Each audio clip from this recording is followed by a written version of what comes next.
Welcome to Simple Life MF YouTube channel. এইখন পৃথিৱীত কেতিয়াও স্থায়ী বন্ধু পোৱা নাযায় কাৰণ এই পৃথিৱীখনে স্থায়ী নহয়। হে যিমান দিন পৃথিৱীত জীয়াই আছো সেই সময়খিনি ভাল কামত লগাব লাগে। কেতিয়াও নিজৰ যোগ্যতালৈ অহংকাৰ কৰিব নালাগে কাৰণ কথাত আছে অহংকাৰে পতনৰ মূল।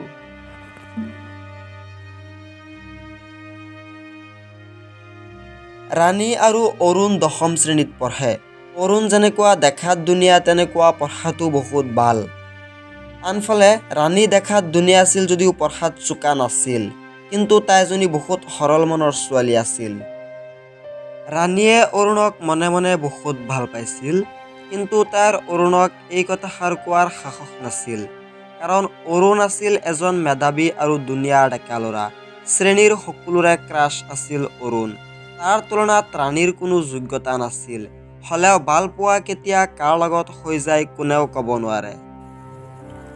অৰুণ শ্ৰেণীকোঠাত অহাৰ আগতে ৰাণী আহি পিছফালে বহি থাকে, যাতে যেতিয়া অৰুণ শ্ৰেণীকোঠাত সোমাই তাক চাব পাৰে। ৰাণীৰ এনে আচৰণ দেখি অৰুণে ৰাণীৰ মনৰ কথাবোৰ গম পালে। এদিনাখন ৰাণী অৰুণৰ পিনে চাই থকা অৱস্থাত অৰুণেও ৰাণীৰ পিনে চাই মিচিকিয়া হাঁহি মাৰিলে। এনেকৈয়ে সিহঁতৰ মাজত চকুৱে চকুৱে কথা হয়। হঠাৎ অৰুণ স্কুললৈ অহা বন্ধ কৰি দিলে। অৰুণ শ্ৰেণীত অনুপস্থিত থকাৰ কাৰণে ৰাণীৰ পঢ়াত মন নলগা হ'ল। এনেকৈয়ে এক সপ্তাহমানৰ পিছত অৰুণ স্কুললৈ আহে। অৰুণক দেখি ৰাণীৰ মনটো আনন্দিত হৈ পৰিল।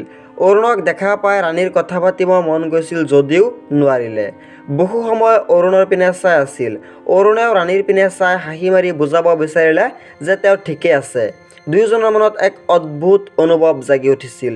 কি হৈছে একো ক'ব নোৱাৰিলেও এইটোৱে গম পাইছিল যে এয়াই হৈছে সিহঁতৰ স্কুলীয়া জীৱনৰ প্ৰথম প্ৰেম। এনেকৈয়ে পাৰ হৈ থাকোঁতে এদিন অৰুণে ৰাণীক প্ৰেমৰ প্ৰস্তাৱ দাঙি ধৰিলে, যিটো ৰাণী বহুদিনৰ পৰা বিচাৰি আছিল। অৰুণৰ প্ৰস্তাৱৰ লগে লগে ৰাণীয়ে সঁহাৰি জনালে। সেইদিনাই সিহঁতৰ প্ৰথম কথা পতা হৈছিল। ৰাণীৰ প্ৰেম সঁচা আছিল। অৰুণে যেনেকৈ বিচাৰিছিল তেনেকুৱা কৰিছিল। অৰুণে ৰাণীক সঁচা প্ৰেম কৰা নাছিল। ৰাণীৰ লগত সম্পৰ্ক থকা অৱস্থাত আৰু কেইবাজনীও প্ৰেমিকা আছিল, কিন্তু সেই কথা ৰাণীয়ে গম পোৱা নাছিল। এদিনাখন দুয়োজনে এখন চিটি বাছত উঠি ঘৰলৈ যোৱাৰ বাবে যাত্ৰা আৰম্ভ কৰিছিল। সেইটো বাছত অৰুণৰ আন এজনী প্ৰেমিকা উঠিছিল। অৰুণক বেলেগ ছোৱালীৰ লগত দেখি ৰাণীয়ে সুধিলে, এইজনী কোন? অৰুণে ক'লে, মোৰ প্ৰেমিকা। ৰাণী, প্ৰেমিকা মানে? এইজনী প্ৰেমিকা হ'লে মই কোন?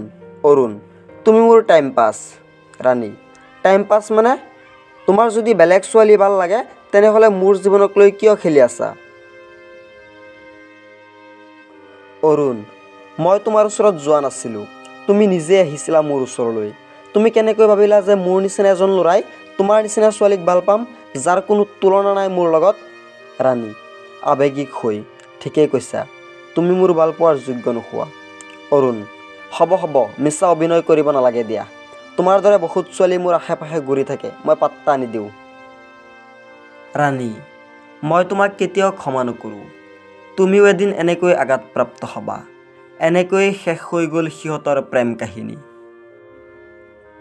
ৰাণীয়ে পিছত পঢ়া শেষ কৰি এজনী শিক্ষয়িত্ৰী হিচাপে চাকৰি জীৱন আৰম্ভ কৰি চলি আছিল। প্ৰায় 10 বছৰ পিছত এদিন ৰাতি অৰুণে ৰাণীৰ ওচৰত কল কৰিলে। নাম্বাৰটো অচিনাকি কাৰণে ৰাণীয়ে প্ৰথমবাৰ ফোনটো ধৰা নাই। আকৌ ফোন কৰিলে অৰুণে। এইবাৰ ফোনটো ৰিচিভ কৰি ৰাণীয়ে ক'লে, কোন আপুনি? অৰুণে ৰাণীৰ কণ্ঠস্বৰ শুনি আৱেগিক হৈ নিজৰ পৰিচয়টো দিলে। ৰাণীয়ে সুধিলে, তুমি কিয় ফোন কৰিছা মোলৈ? অৰুণ আৱেগিক হৈ, নাজানো, আজি তোমাৰ কথা বহুত মনত পৰি আছে।